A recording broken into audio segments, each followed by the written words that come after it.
I'm autistic, and one of my, autistic things is needing to follow rules really, really, strictly. And I was going to Dublin Airport, and I was reading all of the bag measurements, and it literally says you can only have a bag that goes, up, 20 centimeters or something, and I was like, there's no way, everyone brings a backpack on the plane. And I was like, my backpack is, 3 times the height of that. So my mom has helped me, split things into rules and suggestions that are, masked as rules. Because literally no one only brings a bag that's, that high off the floor or something. And the airport doesn't care. It's not a rule. It's a rule, but it's not. They don't enforce it. They don't care. It's very stressful when, I'm the only person that wants to follow the rules, and everyone's like, no, but they don't care. And I'm like, but it's the rules. I'm going to die. Anyway, I brought the bigger backpack, and of course they didn't care, because it's not a rule. That was a suggestion.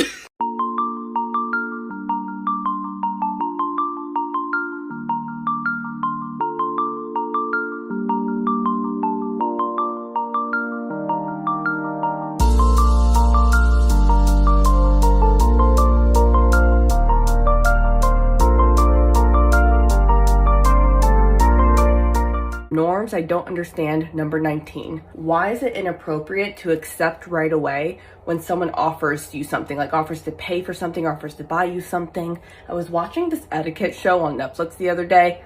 I have so many opinions on it. But anyways, the etiquette teacher was telling how, when someone first offers you something, you have to politely decline the first time before you accept. If you don't politely decline first, it makes you come across as entitled or as rude. I don't understand that. You're going to grab a cup of coffee and someone's like, hey, let me take care of that. I'll pay for your coffee. You're supposed to be like, oh, no, it's fine. Then if they go, no, I insist, let me pay for it, then you can say, okay. If they say, hey, let me pay for your coffee, and you say, oh yeah, of course, right away, then it seems like you're rude or you're entitled. I just don't understand that. They offered, I'm accepting. Why do I have to politely decline and then accept afterwards? Why would they offer? I don't know. It doesn't make sense to me why that's a norm and why it's considered rude to accept too quickly. On the flip side, if you offer to pay for something and someone says no, you're supposed to re-offer again. If I offer to buy someone coffee and they say no, I'm just gonna leave it at that. I'm gonna assume they don't want me to buy them coffee. But apparently I'm supposed to ask again so that then they can say yes. I don't understand logic. Someone just, please explain to me the logic. See ya.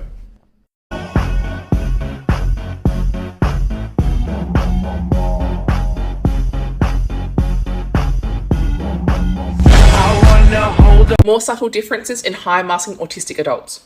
Sensory edition. Sensory differences are one of the key diagnostic pillars when it comes to diagnosing autism. And even for high-masking autistic individuals, the sensory differences are the hardest aspect to mask. Note, I said hard, but not impossible. One of the ways that I was able to mask my sensory differences from others and even to myself was by constructing a highly curated world where it allowed me to avoid any sensory experiences that would overwhelm me or really aggravate me. But not all sensory issues can be avoided or masked. And so these are some of the signs that I look for when I'm working with someone that is thinking that they might be a high masking autistic individual.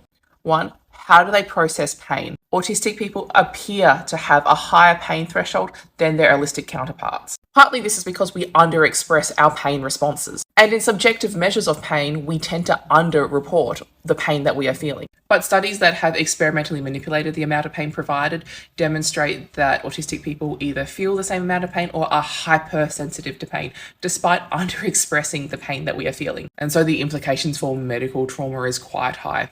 Think of all the high-masking autistic women who have given childbirth.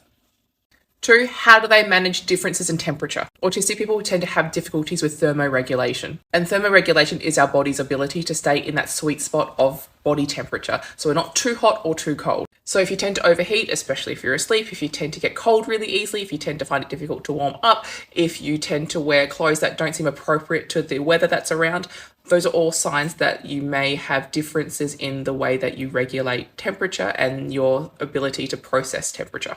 3. Auditory processing difficulties. I'm not an audiologist, and in the absence of people getting an audiologist assessment, I just ask if they have difficulties understanding what's said in movies unless it's subtitles, or if they can't pick out the lyrics from songs when they listen to them. 4. Sensory seeking behaviours. It's easy to think of autistic sensory differences as having sensory aversions to things, but there's often differences in the way that we seek out sensory input. And the types of sensory seeking that tends to go under the radar or is quite easily masked are things like liking deep pressure, and so tending to wear tight clothing to get that deep pressure, or seeking out tactile input like certain fabric. And for some reason, if you're a tactile seeker, Squishamallows is like crack. Also seeking out or being very particular about certain food textures. 2 big ones are crunchy or fudgy. And so these are some of the sensory differences that I've noticed that aren't quite fully hidden by any masking. Sometimes it's because the sensory differences aren't perceived to be different, and sometimes it's because those sensory differences can't be masked. When there's a cluster of different sensory differences, it's not just 1 or 2, then I'm like, we're getting somewhere. And it has to be triangulated against the other diagnostic criteria. But these are my little ding-a-ling flags. And hey, if you're an autistic adult, self-identified or fully diagnosed, let me know what your sensory differences are. Every night fucks every day up. Every day patches the night up. Oh God, you should match it, it's the kill. No one light us till I fuck my 28th up. 1998, my family had the actor. Oh.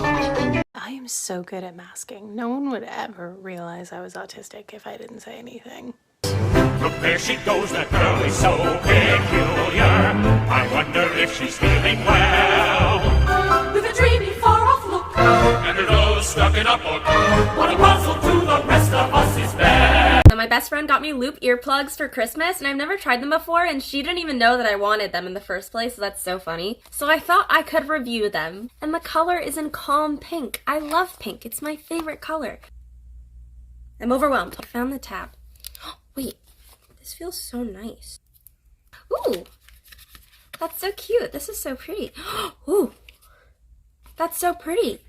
Oh, I ripped the box. Oh, this is such a cute little thing. I lose things so fast. This needs to be attached to something immediately.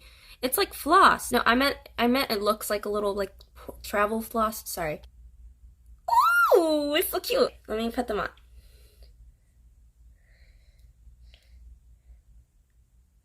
Wow, they're so comfortable.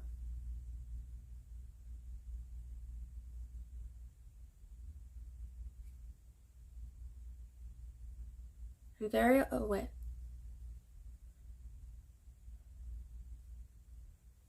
I'm very aware of my breathing. I think I like this. Okay, my fan's not on. Hold on, I'm gonna wait till my fan turns on. It's turning on now. Okay, so it's better. It's like a good, I like this. Like I can still hear. Like I can hear the fan and I can hear things. It's just less. That's so cool because I think they're noise reducers. I'm pretty sure. This is so nice. I actually really like this. 10 out of 10. This isn't an ad, by the way. Nobody likes me enough, and I don't have enough followers to make it an ad, I don't think. Well, I mean, it's not an ad. I wish it were an ad. But these are good. This is what it says. It says minus 27 decibels. This is nice. I like it. Oh, these aren't homemade. They were made in a factory. A bomb factory. They're bombs.